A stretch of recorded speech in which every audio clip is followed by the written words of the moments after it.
기도하겠습니다. 사랑과 은혜가 많으신 아버지 하나님, 주님의 은혜에 감사와 찬양을 드립니다. 아버지, 이 시간에도 우리와 함께하여 주시옵시고 우리를 진리 가운데로 인도하여 주시옵소서. 주님께서 인도하셔서 이제 야고보서 강해를 마치고 있사옵나이다. 주여, 우리에게 지혜와 명철을 주셔서 감사드리옵나이다.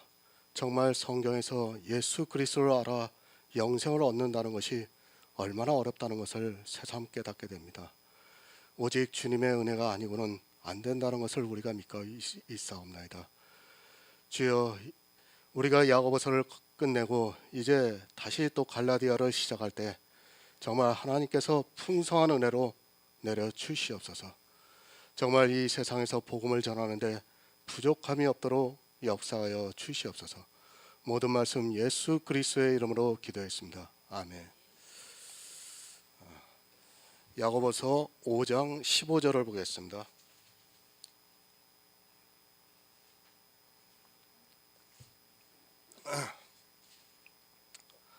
제가 읽어드리겠습니다. 믿음의 기도는 병든 자를 구원하리니 주께서 저를 일으키시리라. 혹시 죄를 범하였을지라도 사하심을 얻으리라. 아멘. 너희 중에 병든 자가 있느냐? 저는 교회의 장로들을 청하여 기도를 받으라고 말씀을 하고 있습니다. 그리고 믿음의 기도는 병든 자를 구원하리니 주께서 저를 일으키시리라고, 혹시 죄를 범하였을지라도 사하심을 얻으리라고 말씀을 하고 있습니다. 이제 이 병이 어떤 병인가를 구체적으로 말씀하고 있습니다. 샤머니즘에 빠지지 마시기 바랍니다. 요즘 교회는 거의 병원이 되다시피 하고 있고, 또 그것을 여러 미디어를 통해서 광고를 하고 있습니다. 그런 행위들이 얼마나 진리에 반하는가를 모르고 있습니다. 특히 어느 교회는 예배를 드릴 때마다 늘 병자를 고치기 위해서 기도를 하고 있습니다. 사실 그런 행위들은 이 세상 모든 종교에 있다는 것을 알아야 합니다. 어저께도 텔레비를 보니까 잠깐 보니까 그런 내용의 방송을 하더라고요.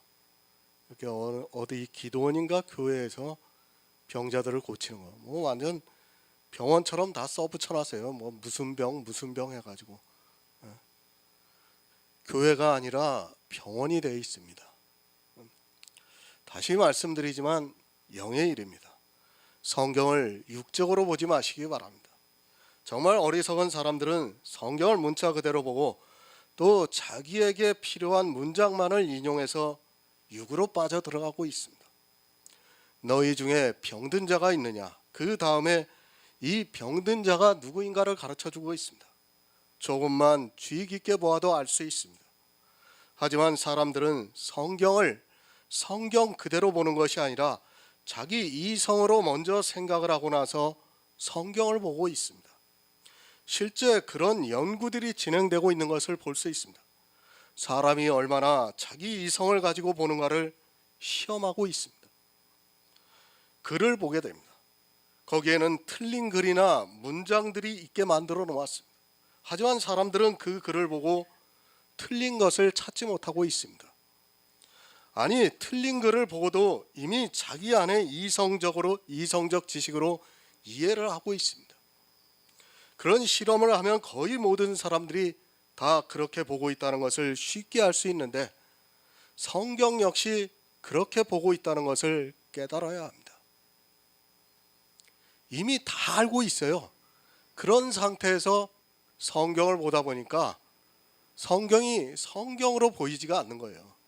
이미 자기 이성으로 보고 있는 겁니다. 성경입니다. 사람들이 너무 쉽게 보고 있습니다. 정말 자기 생명에 관한 것이라고 생각을 하고 있다면 보고 또 보면서 내가 보고 있는 것이 혹시라도 틀리지 않은가를 생각하면서 하나님께 지혜를 구하는 것이 너무도 당연한 일인데도 사람들은 성경을 쉽게 생각합니다. 믿음의 기도는 병든 자를 구원합니다. 육체의 병든 자를 낫게 해주신다는 말씀이 절대로 아닙니다. 구원에 대해서 말씀을 하고 있습니다. 이 병든 자는 육체에 병든 자가 아니라 영의 일에 있어서 병든 자를 말씀하고 있습니다. 그렇게 병든 자에게 기도를 하면 믿음에 있는 기도를 하면 믿음이 있는 성도가 기도를 하면 병든 자를 구원한다고 말씀을 하고 있습니다. 병든 자입니다. 주님께서 누구를 병든 자라고 말씀하고 있습니까? 이 세상 모든 사람들이 다 병든 자입니다. 그러나 자기의 행위가 좋아 스스로 의롭다고 생각하는 사람은 병든 자가 아닙니다. 그런 사람은 믿음의 기도를 하지도 않고 그저 이 세상 종교에 의해서 기도를 하고 있습니다. 내 육체는 반드시 한번 죽는다는 것을 기억하시기 바랍니다. 그 육체를 살려서 무엇하겠습니까?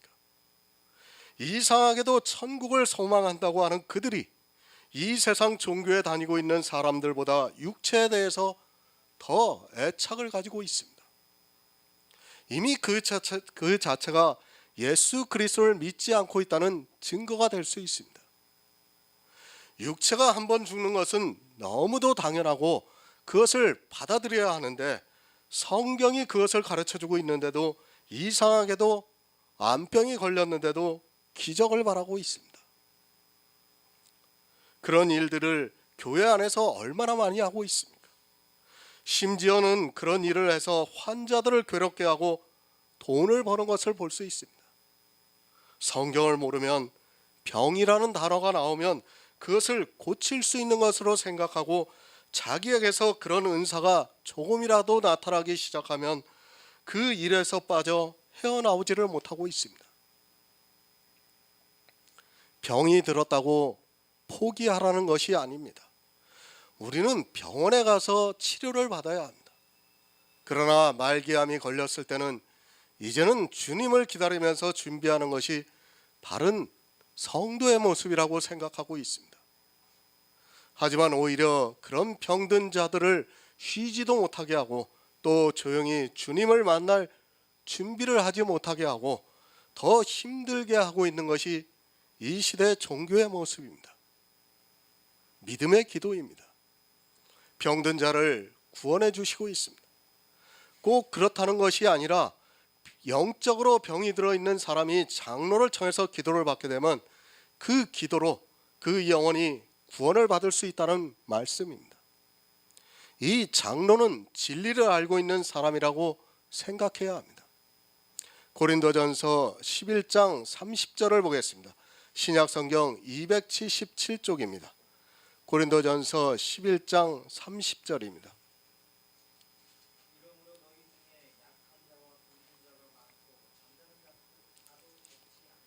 아멘. 주의 만찬입니다. 사도 바울이 주의 만찬에 대해서 말씀을 하면서 이러므로 너희 중에 약한 자와 병든 자가 많고 잠자는 자도 적지 않다고 말씀을 하고 있습니다. 주의 만찬을 먹으면 건강해야 하는데 사도 바울이 고린도 교회를 보니까 약한 자와 병든 자가 많고 잠자는 자도 적지 않다고 말씀을 하고 있습니다. 왜 병이 들었습니까? 주의 만찬을 먹지 않아서 병이 들었습니다. 사도 바울이 복음을 가르치던 고린도 교회 안에서 이렇게 병자들이 많이 있었습니다. 육체의 병이 아니라 영의 일에 있어서 병든 자가 많이 있습니다. 우리가 바로 알아야 하는 것은 예수님께서 복음서를 통해서 병자들을 고치신 것은 다 영적인 의미를 가지고 있습니다. 문둥병이 있습니다. 그것은 감각이 없는 병입니다. 성령께서 책망을 해주시는데도 감각이 없어 도무지 깨닫지 못하고 있는 사람들을 가르쳐서 말씀을 하고 있습니다. 안진뱅이가 있습니다. 그들은 혼자서 서지를 못하는 병이 들어있는 사람입니다. 믿음을 모르다 보니까 서 있지를 못합니다. 그리고 소경이 있습니다. 그는 성경을 보아도 그 안에서 진리를 알지 못하고 있는 사람입니다. 주님이 병자들을 고치셨습니다. 물론 육적인 병을 고치신 것이 분명합니다. 그러나 그 병들은 다 영적으로 의미가 있습니다. 그들의 병을 고쳐주셨지만 그렇다고 해서 그들이 영생을 한 것이 절대로 아닙니다. 그들의 병을 고쳐주시면서 내가 구원을 받았다고 말씀을 꼭 하셨습니다. 육체의 병을 통해서 영적인 병을 고쳐주시고 그들을 구원해 주셨습니다. 하지만 이 시대는 성경을 너무 문자적으로 보고 마치 그런 육적인 병을 고치는 것을 너무도 당연하게 받아들이고 있습니다. 이 시대 역시 고린도 교회 같이 주의 만찬을 먹고 있지만 병이 들어있는 사람들이 있습니다. 하지만 불행하게도 이 시대는 주의 만찬을 먹고 있는 사람이 거의 없어 병이 들고 말 것도 없습니다. 다 죽었습니다. 주의 만찬을 먹지 않는데 그들에게 어떻게 생명이 있을 수 있겠습니까? 주의 만찬을 먹어도 병이 드는데 주의 만찬을 먹지 않으면 그들은 다 사망에 이르게 되어 있습니다. 솔직히 말씀드려서 이 시대는 주의 만찬을 먹는 성도가 거의 없습니다. 모르겠습니다. 제가 모르는 곳에서 주의 만찬을 먹고 있는 성도들이 있을지 모르겠습니다. 하지만 그들이 주의 만찬을 먹고 있다면 지금과 같이 인터넷이 발달한 시대에서 그들이 먹고 있는 만찬이 인터넷에 올라오지 않을까 생각합니다. 이 시대는 병이 들 것도 없고 모두가 음녀에게 그리고 짐승에게 미혹이 되어서 죽었다고 보는 것이 맞습니다. 병이 들어있다는 것은 살아있는 상태를 말합니다. 죽은 자들에게는 병이 들고 말 것도 없다는 것을 알아야 합니다. 그래서 최소한 주의 만찬을 먹고 있는 사람들에게 해당이 되는 말씀입니다. 하지만 이 시대는 주의 만찬을 먹고 있는 사람들이 없어서 병이 들어갔다는 것 자체도 맞지가 않습니다. 주의 만찬을 먹습니다. 그런데 그 중에서 아주 작은 부분을 모르고 있습니다. 그것으로 인하여 거의 실족을 하고 넘어지려고 하는 사람들을 말씀을 하고 있습니다. 쉽게 말씀을 드리겠습니다. 율법을 지키는 사람은 병이 들은 것이 아니라 죽은 사람입니다. 율법을 지키면서 주의 만찬을 먹고 있다는 것 자체가 성립이 안 되기 때문에 그들은 병이 든 것이 아니라 죽어 있다는 것을 알아야 합니다. 율법은 안 지킵니다. 그런데 그에게서 은사가 강하게 나타나고 있습니다. 그 은사로 인하여 예수 그리스도의 은혜가 가려지고 있고 그것이 자기의 의가 되어 죽게 되었습니다. 이런 사람이 병이 든 사람이라고 할 수 있습니다. 이렇게 병든 자가 있으면 장로를 청해서 기도를 받으라는 말씀입니다. 그러면 믿음이 있는 장로가 기도를 해주고 그 영혼이 구원을 받는다는 말씀입니다. 성경이 참 어렵습니다. 예수 그리스도를 믿는다는 것보다 사실은 믿음이 있는 성도가 해서는 안 되는 일들이 있습니다. 율법을 버렸고 은사를 자랑하지 않고 성화가 되려고 하지 않습니다. 정말로 주의 만찬을 잘 먹고 있습니다. 그런 사람이 자기도 모르게 외식을 하고 있습니다. 기도로 외식을 하고 있고 찬송가로 외식을 하고 있습니다. 이렇게 병이 들어있는 아주 사소한 문제를 해결하지 못하고 있는 사람들에게 하고 있는 말씀입니다. 아마 다 경험하실 거예요. 우리가 식탁 앞에 앉으면 나도 모르게 기도가 나와요. 그게 왜 그러냐? 그런 종교적인 외식을 수십 년 동안 해왔기 때문에 나도 모르게 저절로 기도가 나와요. 어떤 때는 정말 그렇습니다. 어떤 때는 나도 모르게 찬송이 나오고 있어요. 그리고 또 그런 기도를 하고 싶은 마음이 막 강하게 일어납니다. 모르는 거예요. 그러니까 병이 들어있는 사람은, 그래도 주의 만찬을 먹고 있는 사람은 그것이 병이라는 것을 서로가 알 수가 있습니다. 그러나 이 시대에 종교에 빠져 있는 사람은 절대로 그것을 깨달을 수 없습니다. 잠언 18장 14절을 보겠습니다. 구약성경 931쪽입니다. 잠언 18장 14절입니다.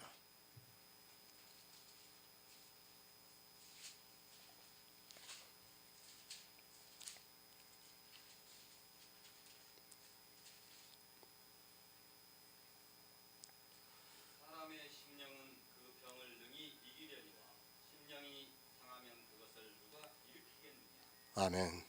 사람이 병이 들었습니다. 그것은 사람의 심령이 능히 이길 수 있다고 말씀을 하고 있습니다. 물론 죽을 병에 들었다면 아무리 강한 심령을 가졌다 해도 병을 이기지 못할 것입니다. 그러나 심령이 상하면 누가 일으키겠느냐고 묻고 있습니다. 바로 영원입니다. 주께서 저를 일으키시리라고 말씀을 하고 있습니다. 그러나 육적인 병이 젊었을 때 걸리면 그것을 마음이 강한 자가 이길 수 있습니다. 그러나 심령이 상하면 누가 일으키겠느냐고 말씀을 하고 있습니다. 주의 만찬을 먹고 있지만 영의 일로 병에 들면 그것은 주님이 아니고는 일으키실 분이 없다는 말씀입니다. 그것을 야고보가 말씀을 하고 있습니다. 믿음의 기도는 병든 자를 구원하리니 주께서 저를 일으켜 주신다고 말씀을 하고 있습니다. 영적인 병이 들어서 믿음으로 기도를 하면 주님께서 저를 일으키신다는 말씀입니다. 하지만 이 시대는 자기가 어떤 병에 걸렸는지도 모르고 있고 또 가장 기본이 되고 있는 믿음에 대해서조차 정의를 못 내리고 있습니다. 병을 알아야 합니다. 그런데 자기가 병이 들었는지를 모르고 있습니다. 육체의 병은 자기 몸이 아프기 때문에 아주 잘 알고 있는데 영적인 병은 성경을 몰라서 자기가 어떤 병에 걸렸는지를 모르고 있습니다. 병을 알아야 믿음의 기도로 치유하고 생명을 얻을 수 있는데 병을 모르고 살아가고 있습니다. 문제는 진리입니다. 진리가 전해져야 내가 병이 들었는지 아니면 건강한지 알 수 있는데 병이 들었다는 것조차 분별이 안 되고 있습니다. 믿음의 기도를 해 주어야 주님께서 저를 일으키실 수 있는데 믿음도 모르고 병도 모르다 보니까 아무것도 할 수 없는 그런 교회의 모습입니다. 그저 육체적인 병은 잘 알고 그것을 가지고 정죄를 하기는 참 잘하는데 정작 중요한 영적인 병은 전혀 모르고 있습니다. 주님이 일으켜 주십니다. 그것은 믿음의 기도를 받아야 합니다. 이 말씀은 믿음이 있는 성도가 그것을 분별해주고 그가 그 영혼을 위해서 기도를 해주어야 한다는 말씀입니다. 하지만 너무도 불행하게도 이 시대는 믿음이 있는 성도도 없고 병이 든 것이 아니라 모두가 죽어 있으면서도 자기가 어떤 상태에 있는지조차 모르고 살아가고 있습니다. 그저 열심입니다. 그런 자기의 행위를 보면서 믿음이 있다고 생각을 하고 있고 그런 열심이 자기를 죽게 만들고 있는데도 그것을 깨달을 수 있는 지혜가 그들에게는 없습니다. 주님께서 그들을 일으켜 주고 싶어도 이 시대는 병든 자가 없고 죽은 자만 교회 안에 가득합니다. 율법을 지키고 있습니까? 은사를 통해서 체험을 하고 그것을 자랑하고 있습니까?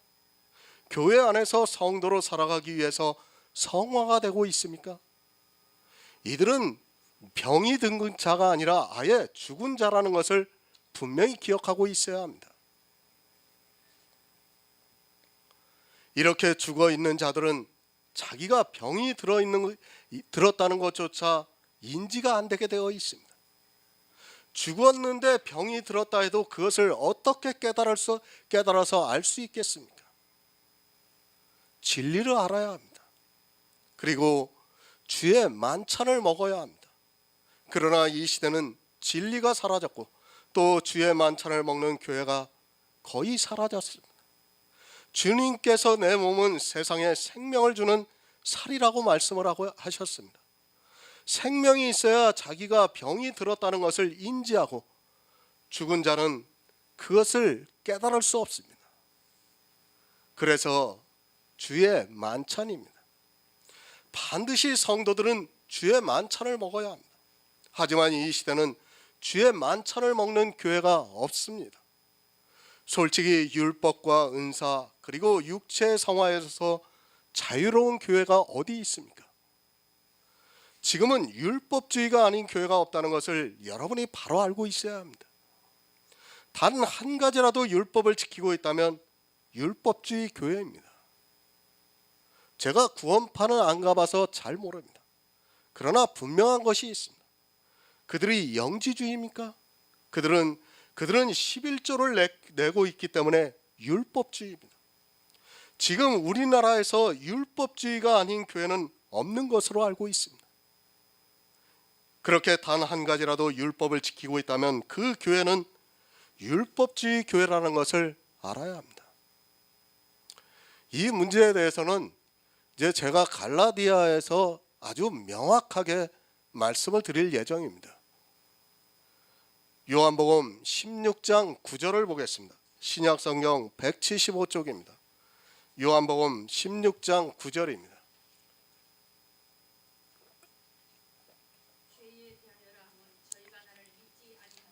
아멘. 혹시 죄를 범하였을지라도 사심을 얻으리라. 병이 들었습니다. 그가 혹시 죄를 범했을지라도 사심을 얻는다고 말씀을 하고 있습니다. 병이 들었는데 그가 장로를 불러 기도를 받았습니다. 그런데 병만 든 것이 아니라 그가 믿지를 않고 있다는 말씀입니다. 주의 만찬을 먹고 있는 성도라면 그럴 리가 없겠지만 혹시 죄를 범했을지라도 믿지 않는 죄를 지었어도 사심을 얻는다고 말씀을 하고 있습니다. 그렇지는 않습니다.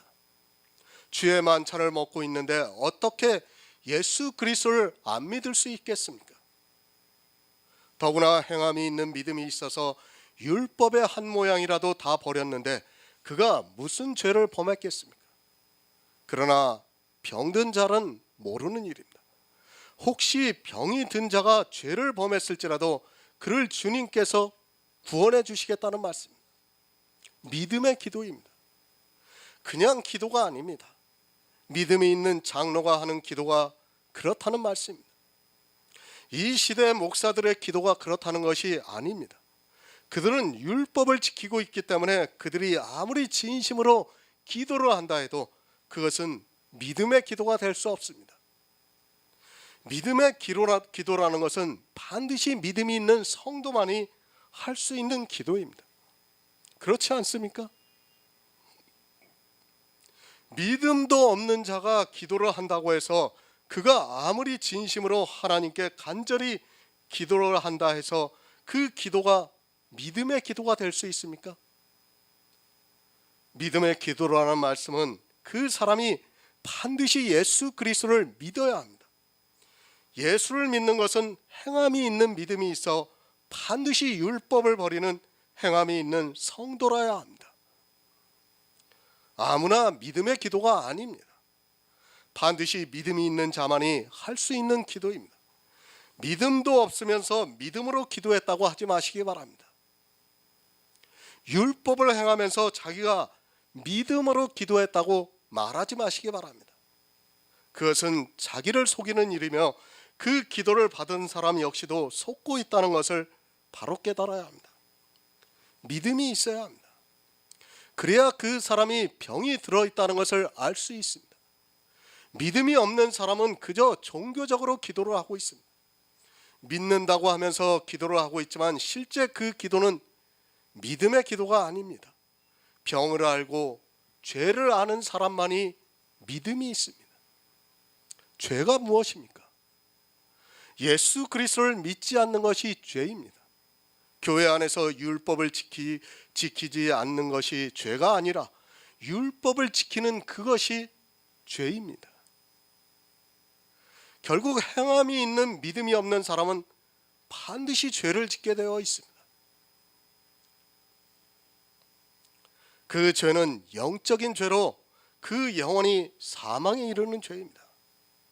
믿음의 기도는 혹시 죄를 범했을지라도 사심을 받는다고 말씀을 하고 있습니다. 무슨 말씀입니까? 혹시 죄를 범했을지라는 그 말씀은 죄를 범하는 사람이 없다는 말씀이에요. 그죠? 그것을 반어적으로 지금 말씀하고 있는 거예요. 그러니까 주의 만찬을 먹는 성도는 죄를 범하지 않습니다. 그러나 혹시 있을지라도 사심을 받는다고 말씀을 하고 있습니다. 그러니까 혹시라는 것은 없다는 거예요. 없다는 거. 예? 놀라운 말씀입니다. 믿지 않는 죄를 범하면 사심이 없다고 말씀을 하고 있습니다. 그러나 야고보서에서 혹시 그가 죄를 범했을지라도 사심을 받는다고 말씀하고 있습니다. 반대가 되는 말씀이 아니라 혹시라는 것은 그런 일이 없다는 것을 전제로 말씀을 하고 있습니다. 병들지 마시기 바랍니다. 그것이 결국에는 죄로 발전을 하게 되어 있습니다. 내가 병이 들었는가를 알 수 있는 방법은 주의 만찬을 먹고 믿음이 있어야 합니다. 믿음이 없는 사람은 절대로 자기 병을 깨닫지 못합니다. 그러나 이 시대는 믿음이 무엇이라는 것조차 모르고 살아가고 있습니다. 그저 교회에 나와서 열심히 하면 믿음이 있다고 생각을 하고 있습니다. 오직 나의 의는 믿음으로 살리라. 그런데도 믿음을 모르고 있습니다. 신앙생활과 믿음은 전혀 본질이 다른 것입니다. 그가 아무리 신앙생활을 잘했다 해도 믿음이 없을 수 있습니다. 그것이 바로 이스라엘의 바리새인들입니다.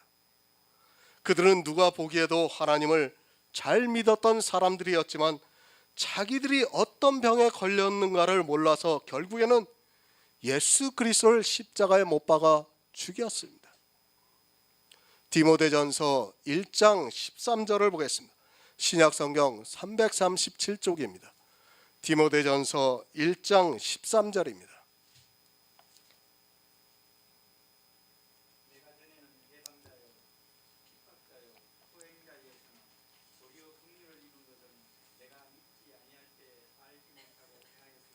아멘.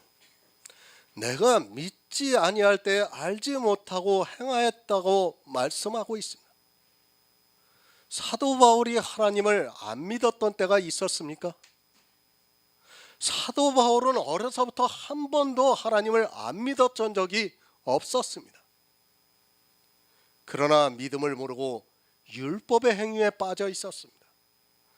지금도 교회 안에서 하나님을 믿는다고 하는 다수의 사람들이 사도 바울에게 믿음이 오기 전과 같다는 것을 깨달아야 합니다. 믿고 있습니다. 그런데 믿지를 않고 있습니다. 교회 안에서 믿고 있는 사람들이 자기가 믿지 않고 있다는 것을 깨닫지 못하고 있습니다. 사도 바울은 분명히 믿지 않는 죄를 지었던 사람이었습니다. 그러나 주님께서 그를 부르시고 이방의 사도로 사용하셨습니다. 그는 늘 하나님을 믿으면서 살았지만 율법주의에 있을 때는 자기가 믿지 않았다고 말씀을 하고 있습니다. 그러니까 율법을 지키고 있는 사람은 하나님을 안 믿는 사람이라는 것을 여러분이 분명히 깨닫고 있어야 됩니다. 율법의 한 모양이라도 지키고 있다면 그는 하나님을 안 믿는 사람입니다. 마찬가지입니다. 그가 그 교회 안에서 모든 사람들로부터 칭찬을 받고 천국에 들어갈 성도라고 인정을 받을지라도 율법의 한 모양이라도 지키고 있다면 그는 믿지 않는 사람입니다. 이렇게 믿지 않고 있는 사람들이 지금 교회 안에 얼마나 많이 있습니까? 그런데 어떻습니까? 그들은 자기들이 다 믿고 있다고 말을 하고 있습니다. 믿음이 오기 전에는 율법을 지키면서도 자기가 믿는다고 생각하게 되어 있습니다. 그것은 자기가 하나님의 이름을 부르고 있고 주 예수의 이름으로 기도를 하고 있고 또 자기 행함을 내보이고 있기 때문입니다. 그런 것으로 자기가 아주 잘 믿고 있다고 생각하고 있습니다. 그러나 어떻습니까? 분명히 말씀드리지만 사도 바울 역시 믿음이 오기 전에는 믿지 않은 종교인에 불과했습니다. 유대교인이나 기독교인이나 별로 다르지 않다는 것을 아시기 바랍니다.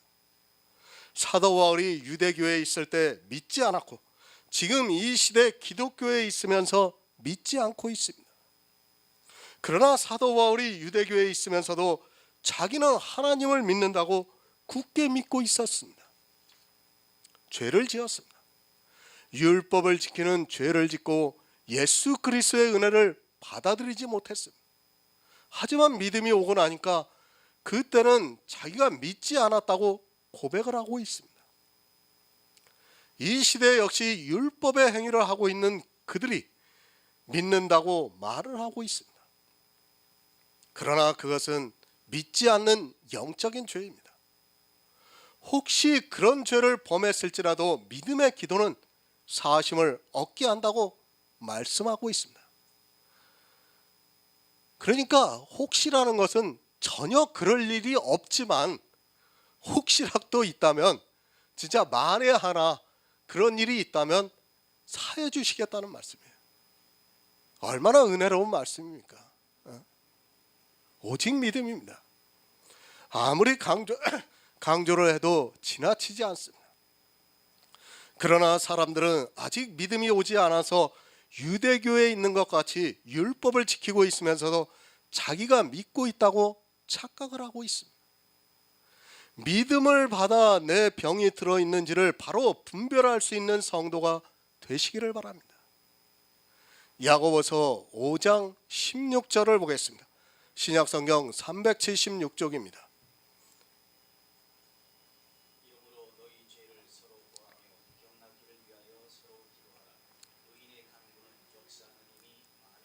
아멘. 새 번역을 보겠습니다. 그러므로 여러분은 서로 죄를 고백하고 서로를 위하여 기도하십시오. 그러면 여러분은 낫게 될 것입니다. 의인이 간절히 비는 기도는 큰 효력을 냅니다. 너희 죄를 서로 고하라. 이 말씀을 보고 오해하는 사람들이 있습니다. 이제까지 5장을 계속해서 보았지만 5장에서 말씀하고 있는 죄는 육적인 죄가 아니라 영적인 죄라는 것을 말씀하고 있습니다. 그런데 이 말씀을 육적인 죄로 생각하는 사람들이 있습니다. 육적인 죄를 고해야 합니까? 내가 지은 치명적인 육적인 죄를 서로 이야기를 해야 합니까? 지금 교회 안에서 알파 코스라고 하면서 서로 죄를 고하는 그런 것을 하고 있는 사람들이 있습니다. 몇 명에서 몇십 명 단위로 그 코스가 진행이 되고 있는데 그 시간에 서로 자기 죄를 고하는 그런 시간이 있어서 아무도 모르는 죄를 고하고 있습니다.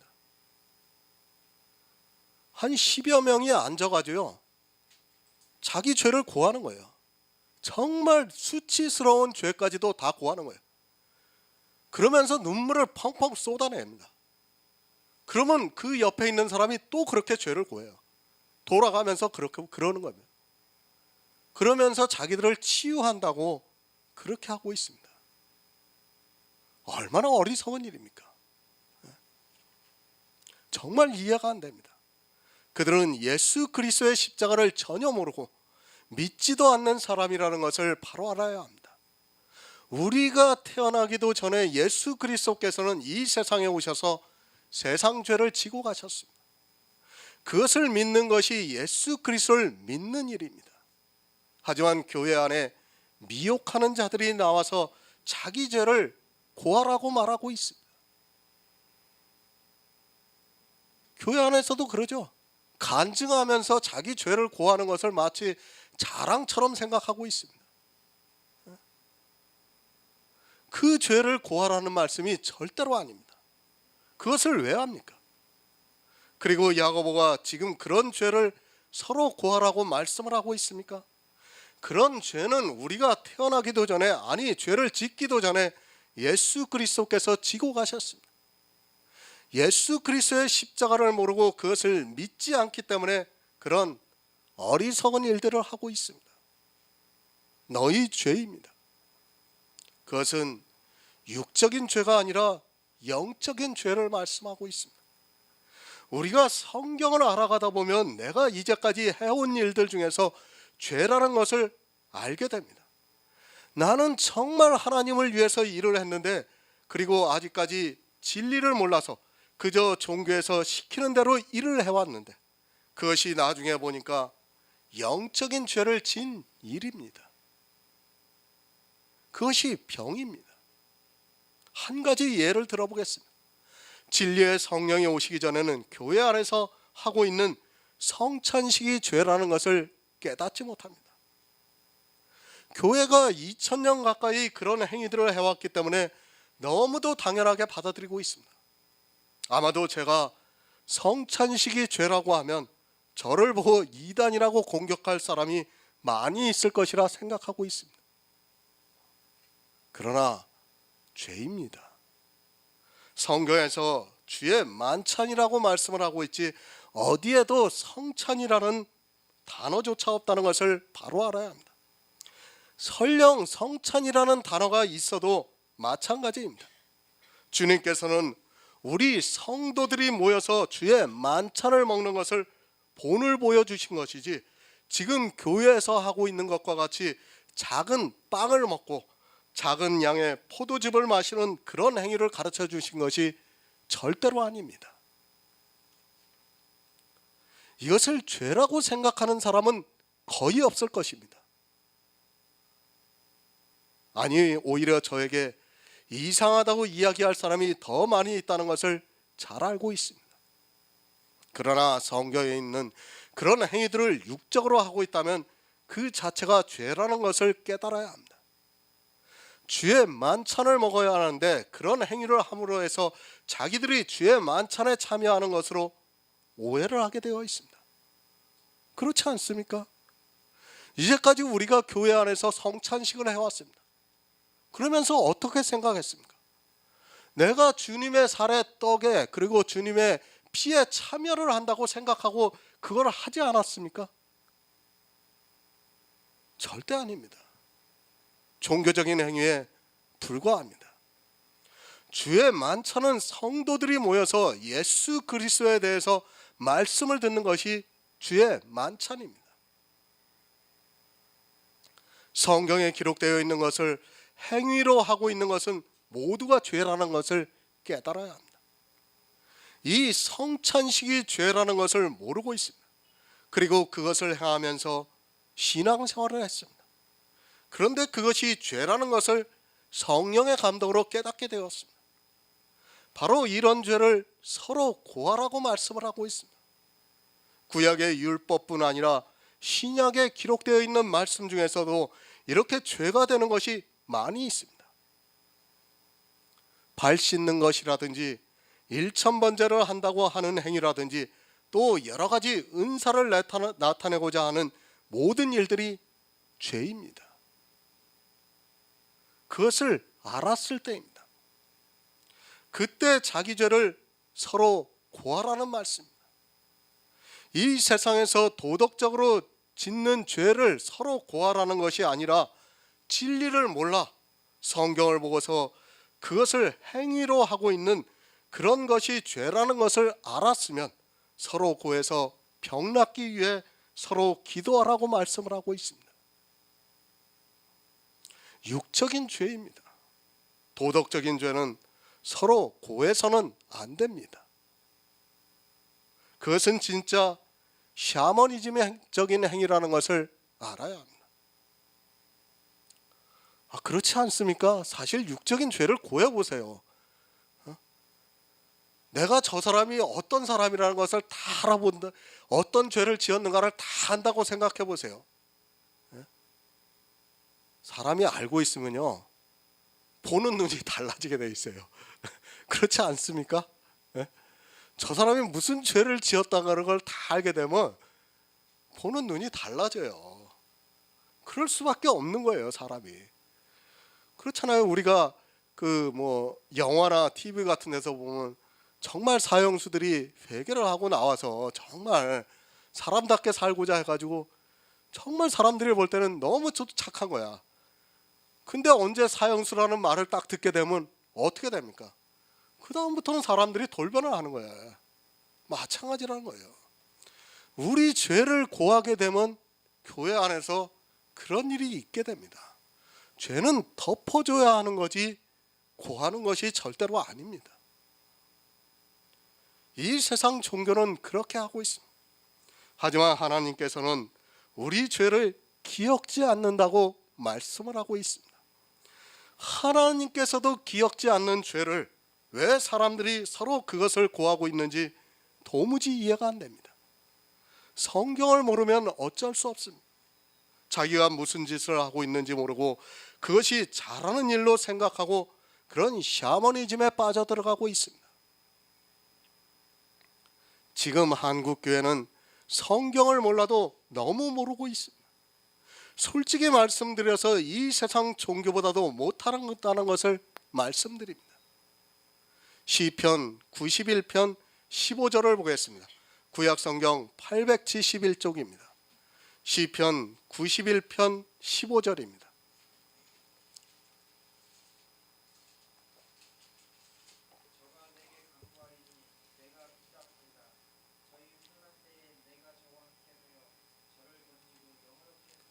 아멘.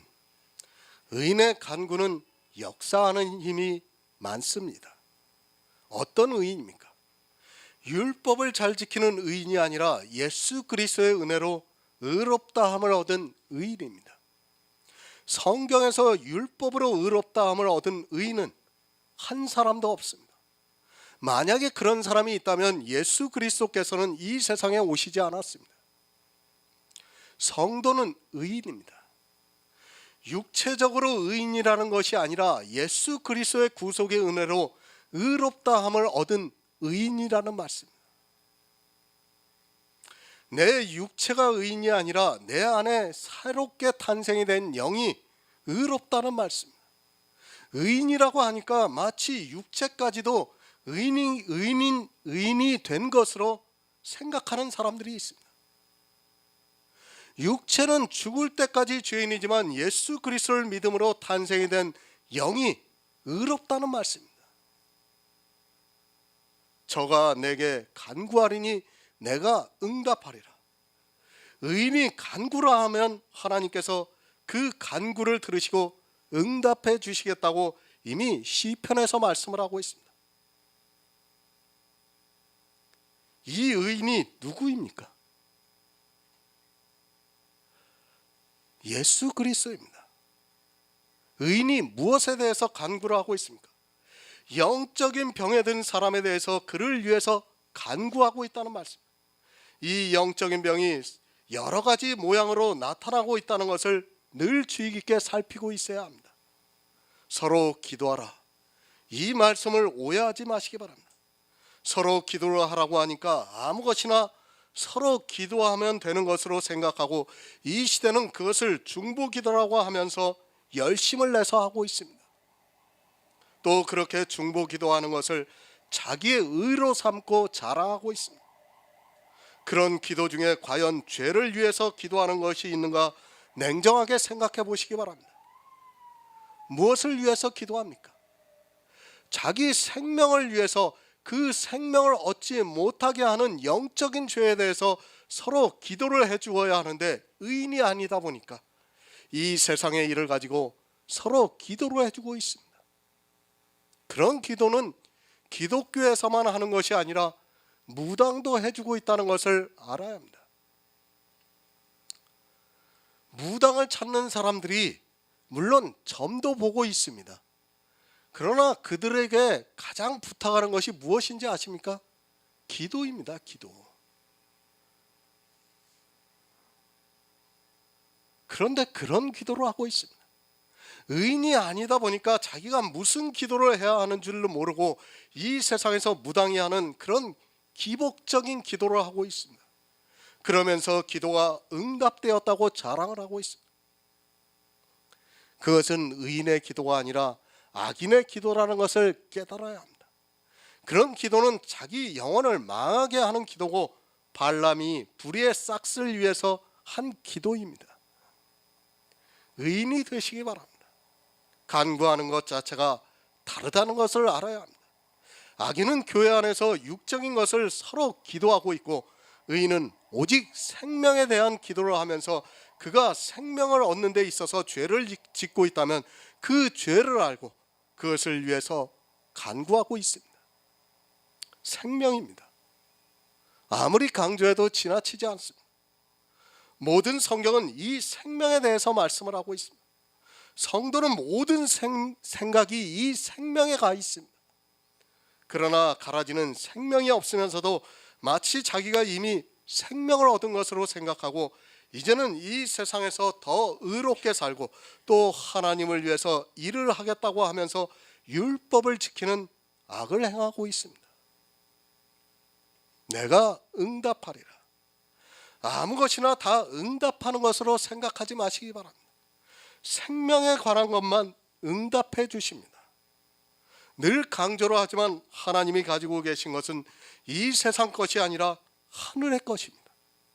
그것에 대해서 응답해 주신다는 말씀이지 마치 교회 안에서 자기가 열심을 위해서 기도하는 그것을 응답해 주시는 것으로 오해하지 마시기 바랍니다. 성도는 오직 이 생명에 대해서만 기도하고 있다는 것을 알아야 합니다. 의인의 간구입니다. 그것을 하나님께서 응답해 주시겠다고 말씀을 하고 있습니다. 의인은 무엇으로 간구하는가 하면 서로 영적인 죄를 범하는 것을 이야기하고 있고 그것을 위해서 기도하고 있습니다. 사실 이 시대 교회 안에 있는 사람들은 자기들이 얼마나 병이 들어있는지 영적인 죄를 짓고 있는지조차 모르고 있기 때문에 그 죄를 서로 고하지도 않고 있습니다. 장로도 없습니다. 의인이 되어 있는 장로도 없습니다. 자기가 죄를 지었다는 것을 모르고 또 청해서 기도를 받아야 하는 의인인 장로도 없는 그런 시대를 살아가고 있습니다. 그들이 아무리 교회 안에서 서로 성도라 칭한다 해도 성경에서 말씀하고 있는 의인이 없습니다. 행함이 있는 믿음이 없는 사람은 의인이라고 할 수 없습니다. 죄입니다. 그것은 악한 일입니다. 사실 이것을 모르기 때문에 이스라엘이 사망에 이르렀습니다. 왜 그것을 모르는가 하면 사람의 이성으로 생각하고 자기들이 지키고 있는 율법이 너무도 당연하기 때문에 그것을 지키다가 결국에는 하나님으로부터 버림을 받았습니다. 이 세상 죄입니다. 도덕적인 죄는 누구나 합니다. 아주 어린아이라 해도 자기가 죄를 지면 그것을 감추려고 하는 것이 사람의 본능입니다. 그러나 교회 안에 나와 있는 사람들이 정작 알아야 하는 자기 생명과 직접적으로 연결이 되어 있는 영적인 죄에 대해서는 너무 모르고 있습니다. 그러다 보니까 그 죄를 더 짓게 해달라고 기도를 하고 있는 것이 교인들입니다. 얼마나 안타까운 일입니까? 죄를 안 짓게 해달라고 기도하는 것이 당연한데 죄를 더 많이 짓게 해달라고 심지어는 밤을 새워가면서 기도를 하고 있습니다. 그리고 그런 죄를 짓는 자기 모습을 보고 하나님께서 응답해 주셨다고 하면서 간증을 하고 있고 하나님께 영광을 돌리고 있습니다. 하나님께서는 들으십니다. 아무 사람의 기도나 들으시는 것이 아니라 반드시 의인의 간구를 들으시고 그것을 응답해 주십니다. 역사를 해주셔서 그가 기도하는 죄에 대해서 이길 수 있게 역사를 해주시고 있습니다. 사람의 이성으로 그 죄를 이기지 못하지만 의인의 간구는 역사하는 힘이 많아서 하나님께서 들어주심으로 죄에서 벗어날 수 있다는 말씀입니다. 고린도후서 5장 20절을 보겠습니다. 신약성경 291쪽입니다. 고린도후서 5장 20절입니다.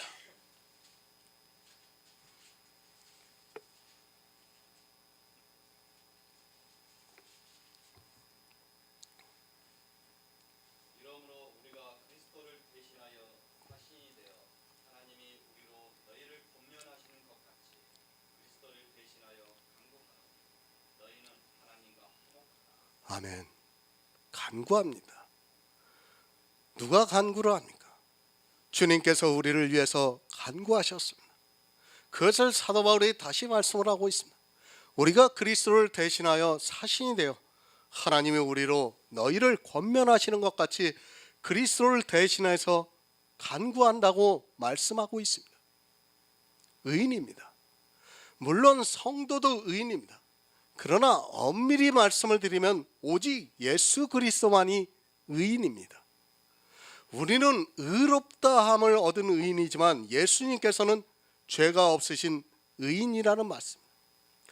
의인에 대해서도 바로 정립을 해야 할 필요성이 있습니다. 주님은 죄가 없으신 분으로서 의인이고 우리는 예수 그리스도의 은혜로 의롭다함을 얻은 의인입니다. 그러나 의인의 간구는 역사하는 힘이 있습니다. 왜 우리가 예수 그리스도의 이름으로 기도를 하는가를 바로 알아야 합니다. 예수 그리스도는 의인으로서 역사하는 힘이 많습니다. 비록 우리가 의롭다함을 얻은 의인이지만 반드시 예수 그리스도의 이름으로 기도를 해야 한다는 것을 주님께서 가르쳐 주셨습니다. 그것을 사도 바울이 말씀을 하고 있습니다. 그리스도를 대신하여 간구한다고 말씀을 하고 있습니다. 예수 그리스도께서 간구를 하시면 하나님께서 반드시 응답을 해주십니다. 비록 의롭다함을 얻은 의인이지만 우리가 예수 그리스도의 이름으로 간구를 하면 역사하는 힘이 많다는 말씀입니다. 어느 정도 역사를 합니까? 죄인의 죄를 사해 주셔서 그가 병이 나서 구원을 받을 정도로 역사를 하고 있다는 말씀입니다. 영적인 죄는 반드시 사망에 이르러야 하는데 서로 그 죄를 고하고 병 낫기를 기도하면 의인의 간구는 역사하는 힘이 많아서 비록 그런 죄를 지었을지라도 구원해 주시겠다는 말씀입니다. 얼마나 감사합니까? 성도는 이 세상에서 의인입니다. 그들이 죄를 위해서 기도를 하면 역사하는 힘이 많아서 하나님께서 그들의 간구를 들어주시겠다는 말씀. 문제는 이런 의인이 있어야 하고 또 병이 무엇인가를 알아야 합니다. 하지만 불행하게도 이런 의인도 없고 병에 대해서 바로 알고 있는 사람이 없어서 다 죽은 자로 살아가고 있습니다. 죄를 아시기 바랍니다. 그래야 내가 어떤 병에 들었는가를 알 수 있고 그것을 형제들에게 고해서 서로 기도를 해줄 수 있습니다. 이렇게 의인인 형제가 기도를 해주면 그 간구는 역사하는 힘이 많아서 그가 혹시 죄를 지었을지라도 하나님께서 구원해 주시겠다는 말씀입니다. 야고보서 5장 17에서 18절을 보겠습니다.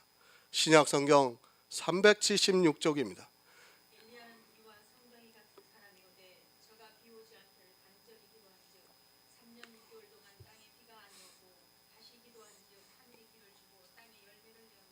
아멘.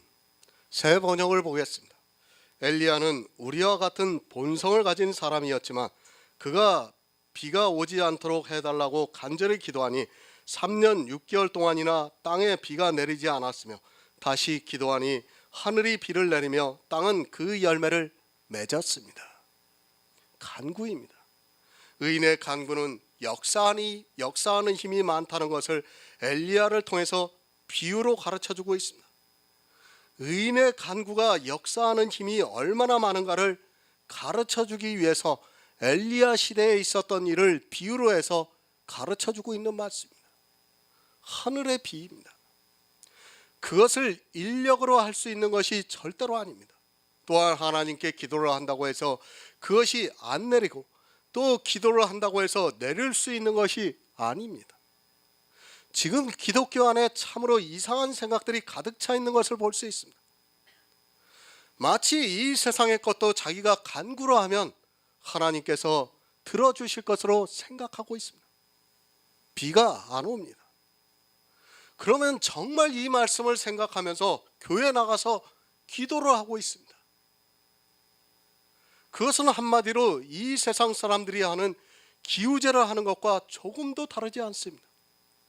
세상에서도 그렇고 모든 샤머니즘이 세상에 비가 오지 않으면 그것을 기원하기 위해서 제사를 드리고 있습니다. 제발 그렇게 하지 마시기 바랍니다. 성경이 우리에게 그것을 가르치고 주고 있습니다. 오히려 성경은 성도가 이 세상을 살아가면서 당하는 모든 환난과 고난을 받으라고 말씀하고 있습니다. 비가 오지 않는 것 역시도 마찬가지입니다. 그런데 세상에 비가 오지 않으면 교회가 그것을 위해서 예배를 드리고 기도를 하고 있는 안타까운 모습들을 볼 수 있습니다. 7절에서 보라, 농부가 땅에서 나는 귀한 열매를 바라고 길이 참아 이른 비와 늦은 비를 기다린다고 말씀을 하고 있습니다. 이 열매가 무슨 열매입니까? 구원의 열매입니다. 지금 앞절에서 말씀한 것은 구원에 대해서 말씀을 하고 있습니다. 구원의 열매를 말씀하는 것이지 이 세상의 어떤 과실의 열매를 말씀하는 것이 아닙니다. 엘리야입니다. 그가 기도한 즉 3년 6개월 동안 비가 내리지 않고 그가 다시 기도를 한 즉 하늘이 비를 주고 땅이 열매를 맺었다고 말씀을 하고 있습니다. 지금 앞에서 병든 자를 말씀하고 있습니다. 그 병든 자는 성경의 영적인 죄를 짓고 있는 사람을 말씀하고 있습니다. 엘리야는 우리와 성정이 같습니다. 그가 기도를 한 즉 하늘에서 놀라운 일이 있었습니다. 실제 엘리야 시대에 그가 시대에 3년 반이나 비가 내리지 않았습니다. 1년만 비가 안 와도 사람들이 살 수 없는데 생각해 보시기 바랍니다. 3년 반 동안 비가 안 왔으면 열매를 맺을 수 없습니다. 열왕기상 18장 1절을 보겠습니다. 구약성경 546쪽입니다. 구약성경 546쪽 열왕기상 18장 1절입니다.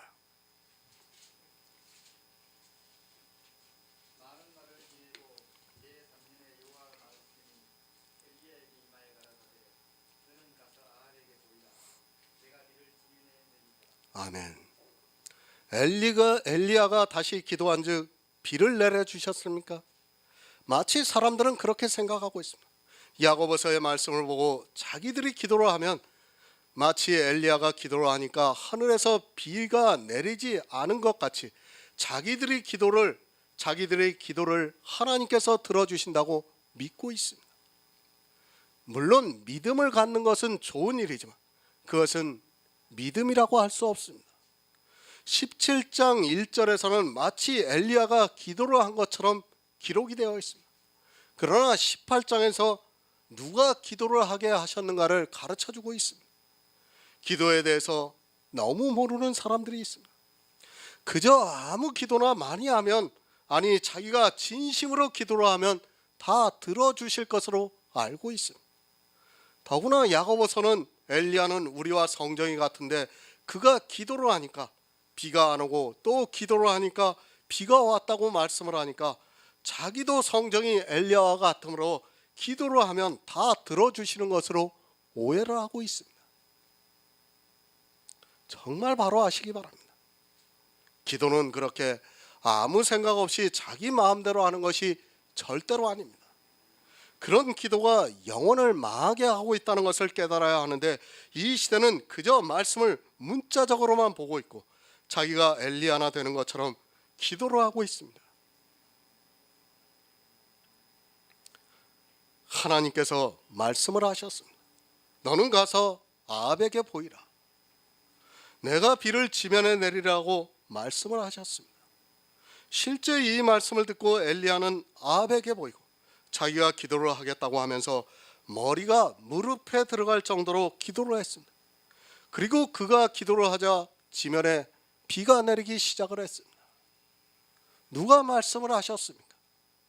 엘리야가 먼저 자기가 스스로 알아서 기도를 한 것이 아니라 하나님께서 기도를 하라고 말씀을 하셨습니다. 물론 그것을 믿는 일도 쉬운 일이 아닙니다.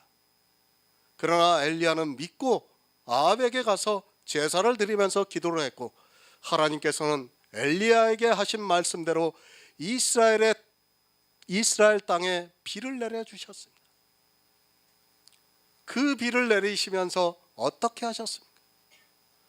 이스라엘의 모든 선지자들이 바알과 아세라를 섬기고 있었는데 그들을 다 죽이게 하셨습니다. 그리고 이제 하나님을 믿는 제사장들을 통해서 열매를 맺게 하셨습니다.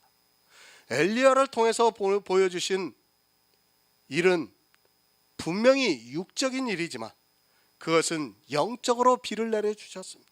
이 비는 생명과 연결이 되어 있는 비입니다. 비가 오지 않으면 열매가 없습니다. 그러나 비가 오니까 열매를 맺었습니다. 마찬가지입니다.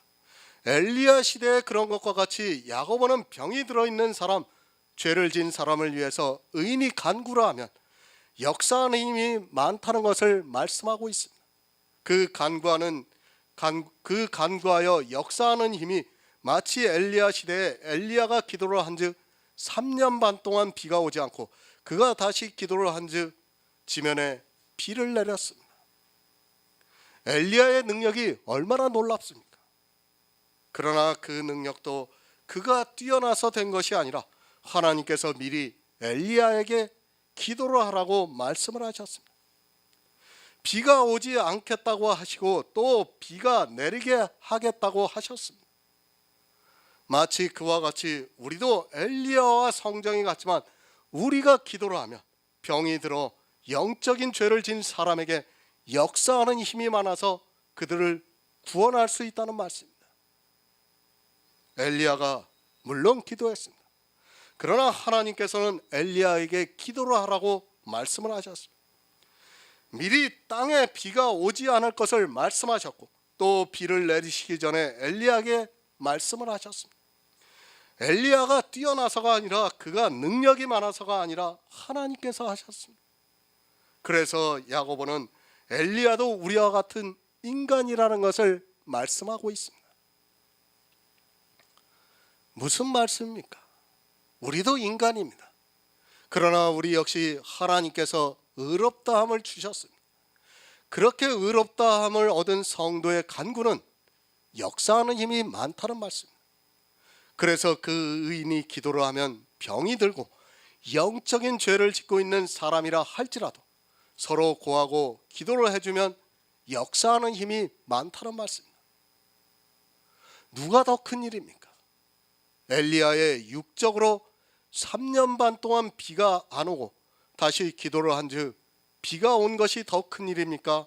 아니면 우리가 영적으로 죄를 깨닫고 예수 그리스도의 은혜로 의롭다함을 받은 성도가 기도를 해서 그 간구가 역사하는 힘이 많아서 그 죄가 사하심을 받는 것이 더 큰 일입니까?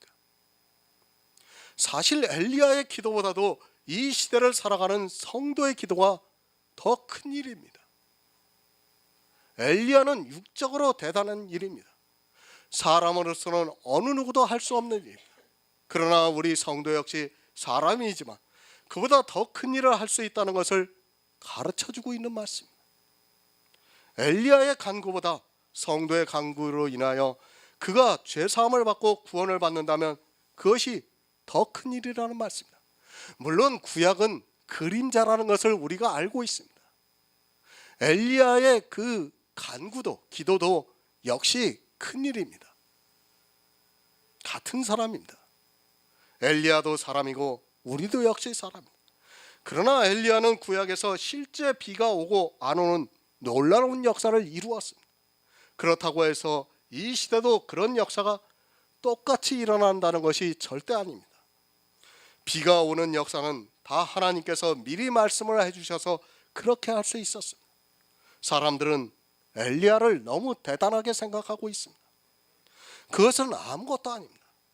한 영혼이 죄에 빠져 병이 들어 있는데 그것을 구원하는 일이 얼마나 큰 일인가를 알아야 합니다. 엘리야가 비를 안 오게 하고 또 비를 내리게 한 일은 우리가 간구해서 병자가 낫고 그의 죄가 사함을 받아 구원을 받는 그 일에 비하면 아무것도 아니라는 것을 깨달아야 합니다. 의인이 된 성도들에게 그것을 할 수 있다고 야고보서를 통해서 말씀을 해주고 있습니다. 물론 엘리야의 간구도 열매를 냈습니다. 그것은 육적인 열매도 되겠지만 바알과 아세라를 섬기던 선지자들을 다 죽임으로 해서 하나님을 믿는 백성들이 나오게 되었습니다. 분명히 그건 역시 열매입니다. 성경은 우리에게 육의 일을 통해서 영의 일을 가르쳐주고 있습니다. 구원입니다. 그보다 더 귀한 것은 없습니다. 성경은 창세기부터 요한계시록까지 이 구원에 대해서 말씀을 하고 있습니다. 의인의 간구는 역사하는 힘이 많다고 말씀을 하고 있습니다. 엘리야의 기도보다 더 힘이 많다는 것을 야고보를 통해서 가르쳐주고 있는 말씀입니다. 시편 65편 10절을 보겠습니다. 구약성경 847쪽입니다. 시편 65편 10절입니다.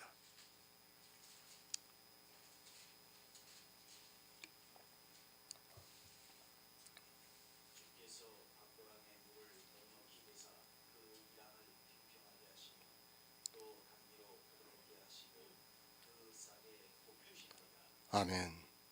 비입니다. 영적인 의미입니다. 엘리야가 비가 오지 않게 한 비, 그리고 내리게 한 비는 영적으로 다 싹에 복을 주는 것입니다. 그래서 히브리서에서 비를 내려서 채소가 자라면 복이 있다고 말씀을 하고 있습니다. 그 싹은 바로 예수 그리스도의 영이 우리 안에 임하는 것을 말씀하고 있습니다. 싹이 나야 합니다. 그 싹이 바로 영생의 싹이라는 것을 말씀하고 있습니다. 분명히 엘리야를 통해서 이스라엘에게 싹을 내게 해서 열매를 맺게 한 것은 이스라엘이 구원을 받을 사람이 없었지만, 이제 엘리야가 비가 오기를 기도한즉 지면에 비가 내려서 생명의 싹이 나게 되었다는 것을 말씀합니다. 성경은 이렇게 다 영적인 의미를 가지고 말씀을 하고 있습니다. 비가 와야 합니다. 이 세상에 은혜가 내려야 한다는 말씀입니다. 그저 채소를 내는 비가 아니라 영혼을 살게 하고 싹이 나는 비가 와야 합니다. 그 비는 우리에게 예수 그리스도의 은혜가 내리는 것을 말씀하고 있습니다. 우리는 선지자들이 행한 초자연적인 현상을 보고 거기에 빠지는 것이 아니라 하나님의 은혜가 어떻게 임하고 또 그것이 우리에게 생명을 주고 있다는 것을 알아야 합니다. 야고보서 5장 19절을 보겠습니다. 신약성경 376쪽입니다.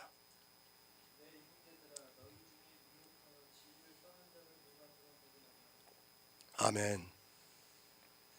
새 번역을 보겠습니다. 나의 형제 여러분, 여러분 가운데 어떤 사람이 진리를 떠나 그릇된 길로 갈 때 누가 그를 바른 길로 돌아서게 한다고 합시다. 미혹을 당합니다.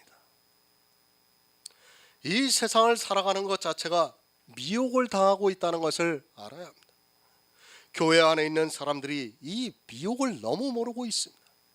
지금 이 시대 거의 다 미혹을 당하고 있으면서도 자기가 어떻게 미혹을 당하는지도 모르고 그저 교회 안에 있는 것으로 마치 구원을 받은 것으로 생각합니다. 예수 그리스도를 믿습니다. 이제 야고보서를 거의 마치려고 합니다. 그러면서 야고보도 너희 중에 미혹하여 진리에서 떠난 자가 있다고 말씀을 하고 있습니다. 이것이 교회 밖에 있는 사람이 아니라 교회 안에 있는 사람이 이렇게 미혹을 하면서 진리에서 떠나게 만들고 있습니다. 정말 주의하시기 바랍니다. 진리를 떠나는 순간 그 영혼은 망하게 됩니다. 하지만 이 시대는 진리를 모르고 진리에서 자기가 얼마나 떠나 있다는 것을 모르고 있습니다. 진리가 무엇입니까? 예수 그리스도입니다. 진리의 하나님이라고도 말씀을 하고 있고, 예수님께서는 내가 곧 길이요 진리요 생명이라고 말씀을 하고 있지만 사실 진리에 대해서 바로 알지 못해서 떠나가고 있습니다. 누가 떠나 있습니까? 5장 시작을 보면 들으라 부한자들이라고 말씀을 하고 있습니다. 교회 안에서 율법의 의로 성화로 그리고 은사로 부자가 되어 있는 사람들이 진리에서 떠나 있다는 말씀입니다. 그러니까 억지로 육체의 모양을 내려고 하고 있고 율법의 단 한 가지라도 지키고 있고 또 은사를 통해서 자기를 나타내고자 하는 모든 일들이 다 진리에서 벗어났다는 말씀입니다. 예수 그리스도를 믿고 있습니까? 그렇다고 해서 자기가 진리에서 떠나지 않았다고 생각하는 사람이 있다면 어리석음에서 벗어나시기 바랍니다. 진리에서 떠난 사람이 누군가 하면 바로 교회 안에 있는 사람들입니다. 그것도 사도들이 가르치고 있던 그 교회 안에 있던 사람들입니다. 초대교회입니다. 그들이 벌써 진리에서 떠났습니다. 그리고 지금 이 시대는 2000년이 지났습니다. 그런데 자기들이 진리에 서 있다고 말을 하고 있습니다. 이스라엘이 가나안에 들어가고 2000년이 안 돼서 모두가 율법주의로 변하고 말았습니다. 같은 기간을 비교를 해도 이 시대는 얼마나 진리에서 떠나 있다는 것을 쉽게 알 수 있습니다. 그러나 모릅니다. 이스라엘이 진리에서 떠나 있으면서도 도무지 깨닫지 못한 것 같이 이 시대 역시 마찬가지입니다. 진리를 알아야 진리에서 떠나지 않을 수 있는데 진리 자체를 모르다 보니까 자기가 얼마나 미혹을 당하고 있는지조차도 모르고 그저 교회 안에서 주여 주여 하고 있습니다. 누가 미혹을 하고 있습니까? 그리고 무엇이 미혹을 하고 있습니까? 성경이 다 가르쳐주고 있지만 그것을 모르기 때문에 자기가 얼마나 미혹이 되어 있는 줄을 모르고 살아가고 있습니다. 성경을 보고도 그 의미를 모르고 그저 문자적으로 보다 보니까 미혹을 당해서 진리에 떠나 있으면서도 깨닫지를 못하고 있습니다. 잠언 20장 1절을 보겠습니다. 구약성경 932쪽입니다. 잠언 20장 1절입니다.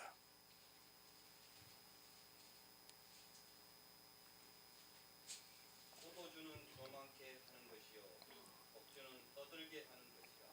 무릇 이에 미혹되는 자에게는 지혜가 없느니라. 아멘. 포도주는 거만케 하는 것입니다. 진노의 포도주라고 말씀을 하고 있습니다. 이 거만한 자는 율법을 지키고 있는 자입니다. 누가 거만합니까? 교회 안에서 율법을 잘 지키는 사람이 거만하겠습니까? 거지 나사로 같이 자기 의가 전혀 없는 사람이 거만하겠습니까? 율법은 거만케 만들고 있습니다. 사람들이 거기에 너무도 쉽게 미혹이 되고 있습니다.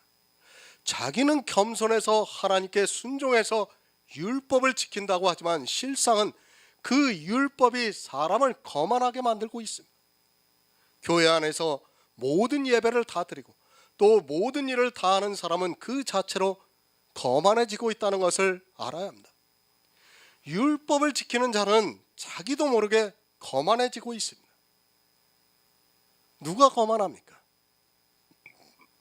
이 세상 사람이 아닙니다. 교회 안에서 자기가 성도라고 하는 사람이 거만합니다. 포도주는 이렇게 사람을 거만하게 만들고 있습니다.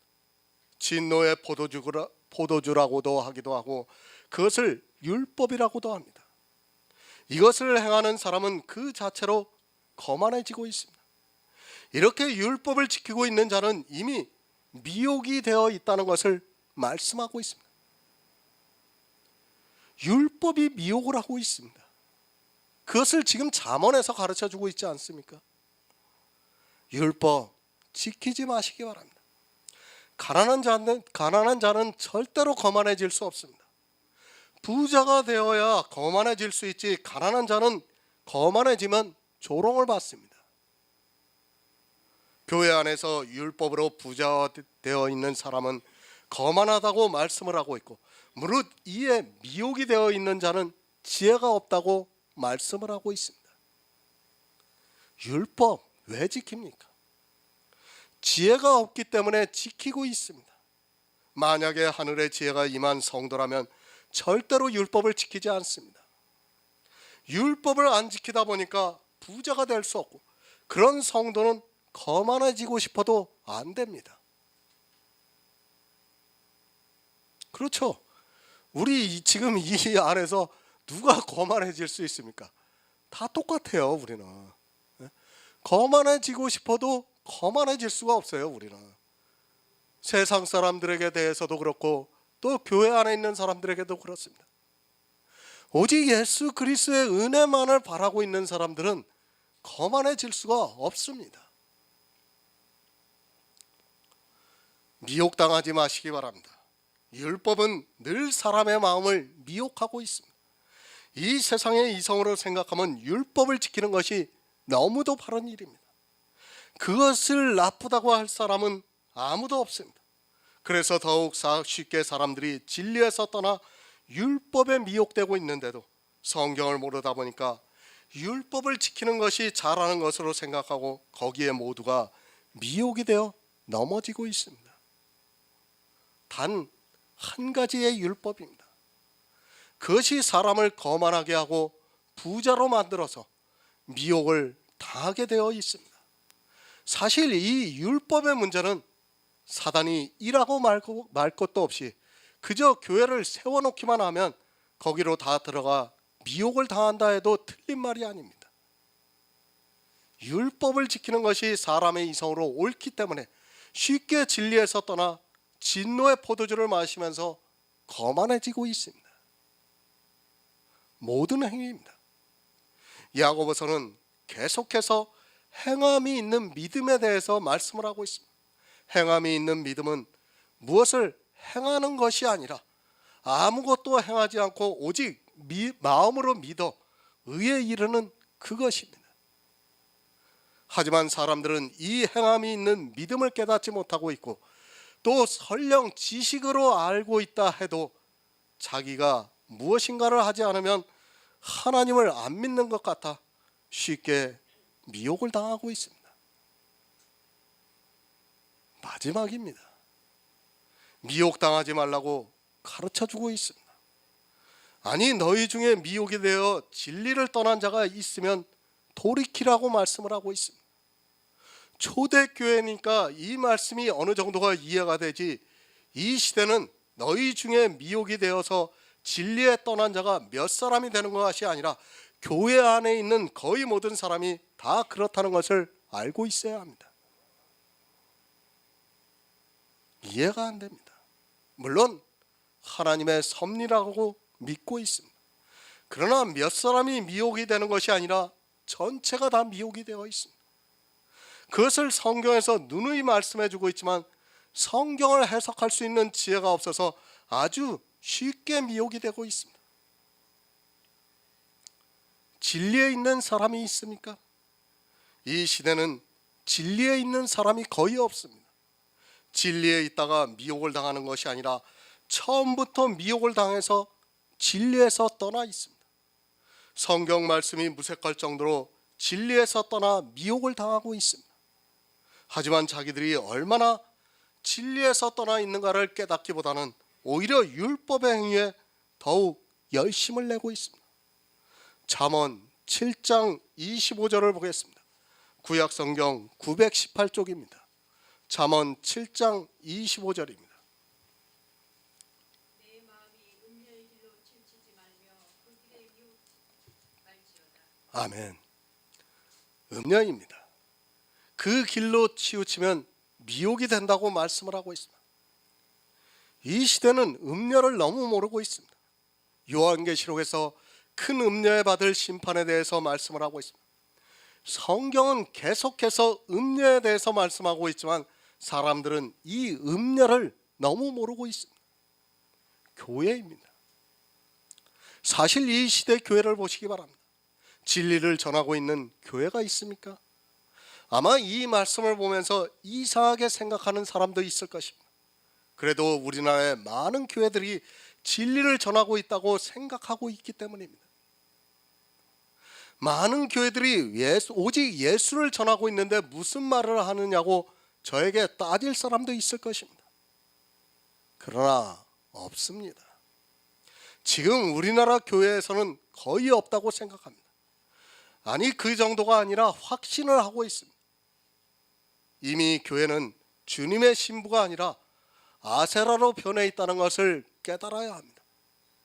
솔직히 교회를 위해서라면 무엇이라도 다 하는 것이 이 시대 교인들의 모습입니다. 교회가 그렇게 소중합니까? 그렇게 생각하고 있는 자체가 이미 음녀가 되어 있다는 증거가 되고 있습니다.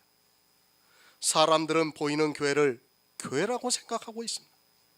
그러나 분명히 말씀드리지만 요한계시록에서 이미 이방의 교회가 어떻게 될 것인가를 환상으로 보여주셨습니다. 교회가 아니라 짐승이 되어서 우상을 숭배하고 있다는 것을 말씀하고 있습니다. 음녀입니다. 그것은 이단의 교회가 아니라 정통의 교회를 말씀하고 있습니다. 이단의 교회는 음녀라고 할 것도 없습니다. 그것은 자기들이 만들어 놓은 종교 집단에 불과하지 음녀 축에도 못 깁니다. 잠언에서 누구에게 이 말씀을 하고 있습니까? 이스라엘이라는 교회가 다 음녀가 되어 있는 것을 보시고 음녀에게 미혹되지 말라고 말씀을 하고 있습니다. 율법을 지킵니다. 그리고 보이는 교회를 위해서 수많은 율법을 지키고 있습니다. 그것이 다 미혹이 돼서 그렇다는 말씀입니다. 사람들이 가장 쉽게 미혹이 되는 것이 바로 율법과 교회입니다. 율법은 하나님이 주셨고 또 교회는 주님의 안으로서 주님께서 세우신다는 생각에 사로잡혀서 거기에 너무 쉽게 미혹을 당하고 있습니다. 사실 생각해 보세요.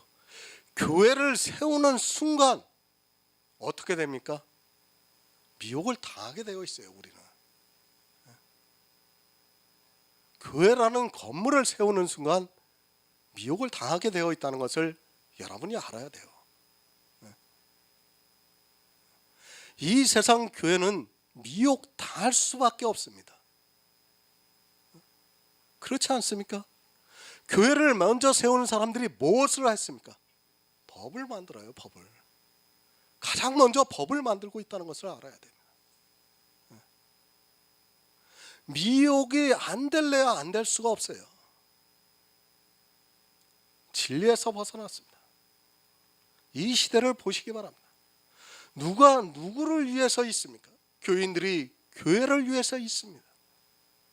그 교회를 위해서 율법을 지키면서 11조를 내고 있고 그 교회를 아름답게 하려고 수많은 예배들을 만들어서 지키고 있습니다. 자기들이 어떻게 미혹이 되어 있는지조차 모르고 그저 교회라는 말에 모두가 정신이 혼미해져 있습니다. 돌아서게 하시기 바랍니다. 솔직히 말씀드려서 이제는 돌아서게 할 수 있는 시대가 이미 지난 것 같습니다. 그 음녀가 너무도 강해서 모든 사람들이 다 포승에 묶여 있어서 도무지 벗어날 수 없습니다. 그럼에도 사람들은 그 교회를 위해서 자기의 모든 것을 다 바치고 있습니다. 그리고 그 교회 안에서 하는 그 행위들을 보면서 자기가 믿음이 있다고 미혹을 당하고 있습니다. 야고보서 5장 20절을 보겠습니다. 신약성경 376쪽입니다.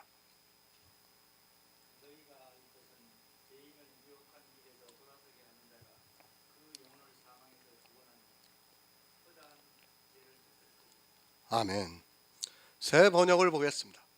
이 사실을 알아두십시오. 죄인을 그릇된 길에서 돌아서게 하는 사람은 그 죄인의 영혼을 죽음에서 구할 것이고 또 많은 죄를 덮어줄 것입니다. 죄인입니다. 다시 말씀드리지만 육적인 죄인이 아닙니다. 야고보는 행함이 있는 믿음을 말씀하고 있습니다.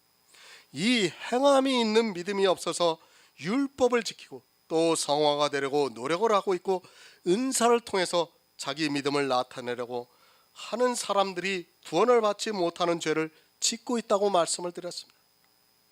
미혹의 길입니다. 성도는 교회 안에서 미혹을 당해서 영적인 죄를 짓고 있는 사람들을 돌아서게 해야 합니다. 지금 이 시대는 모두가 죄인으로서 미혹된 길을 가고 있다고 해도 결코 틀린 말이 아닙니다. 안타깝게도 자기들이 어떤 길을 가고 있는 줄을 모르고 그저 교회 안에서 예수 그리스도의 이름을 부르고 있습니다.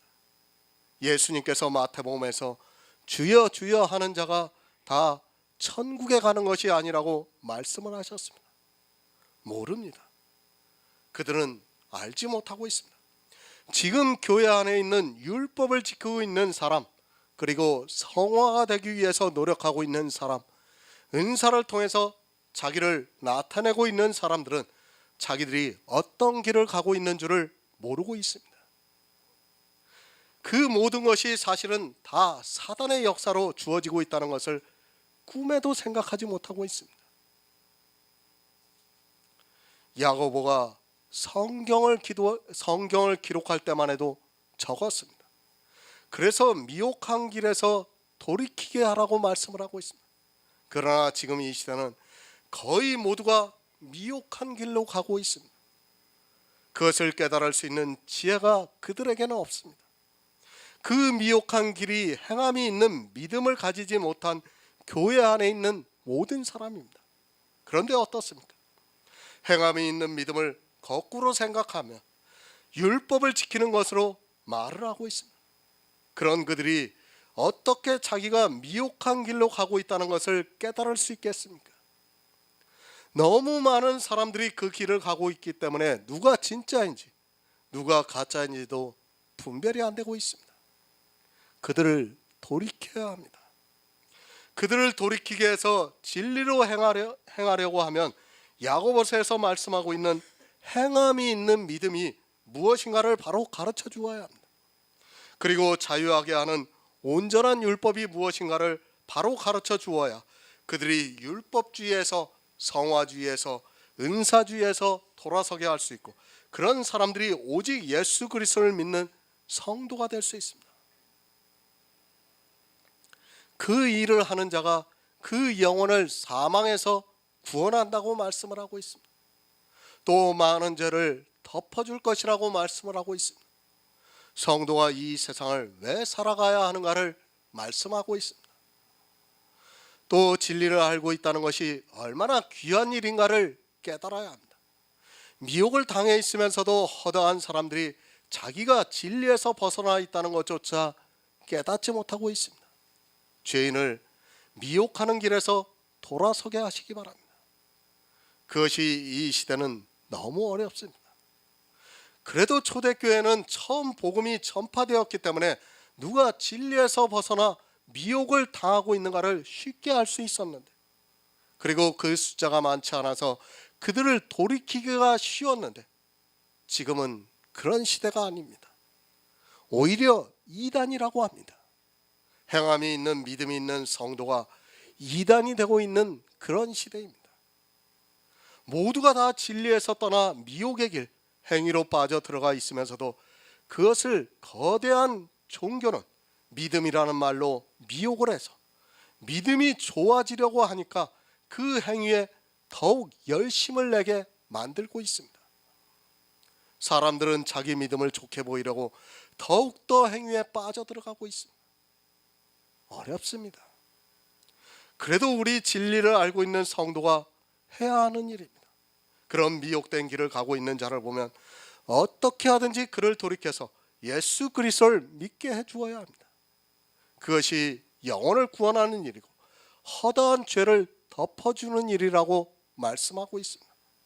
성경을 바로 보시기 바랍니다. 어느 시대를 막론하고 진리에서 벗어나 미혹이 되어 있는 사람들이 더 많았다는 것을 깨달아야 합니다. 그래서 하나님께서 다수를 기뻐하시지 않고 남은 자를 구원해 주신다고 말씀을 하고 있습니다. 지금 이 시대는 다 미혹이 되어 있습니다. 진리를 알고 있는 성도가 그들을 어떻게 하든지 돌이켜서 그 영혼을 사망에서 구원해 주어야 합니다. 야고보서 2장 17절을 보겠습니다.